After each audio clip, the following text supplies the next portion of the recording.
അസ്സലാമലൈക്കും, welcome to Salalah kitchen. ഇന്ന് ചെയ്യാൻ പോകുന്നത് റൂബ്രുമാനാണ്.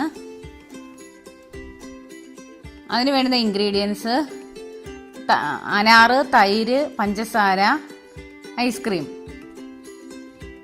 ഒരു അനാറിൻ്റെ പകുതി മതി, മാതള നാരങ്ങയുടെ പകുതി മതി.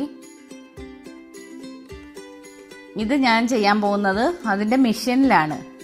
മിക്സിയിൽ അരയ്ക്കരുത്. മിക്സിയിൽ അരച്ചു കഴിഞ്ഞാൽ ഇതങ്ങ് അരഞ്ഞു പോകും.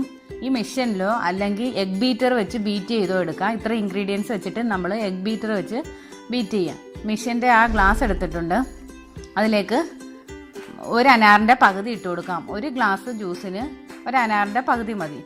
2 ടേബിൾ സ്പൂൺ പഞ്ചസാര, 1.5 ടേബിൾ സ്പൂൺ പഞ്ചസാര.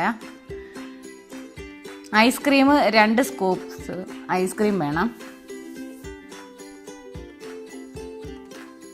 തൈര് വേണ്ടത് 3 ടേബിൾ സ്പൂണെങ്കിലും തൈര് വേണം.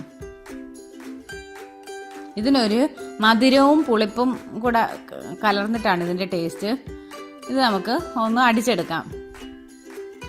ഇത് അടിച്ച് വരുമ്പോഴത്തേനും ഇതിൻ്റെ അരിയൊന്നും അരയത്തില്ല. അത് വലിയ സ്ട്രോ ഇട്ട് വേണം ഇത് കുടിക്കാനായിട്ട്. ഇതിൻ്റെ അരി ഉൾപ്പെടെ ആ സ്ട്രോയിലൂടെ വരും. അതുകൊണ്ട് വലിയ സ്ട്രോ ഇട്ടാണ് ഇത് കുടിക്കേണ്ടത്. അപ്പം റൂബ്രുമാൻ റെഡി ആയിട്ടുണ്ട്.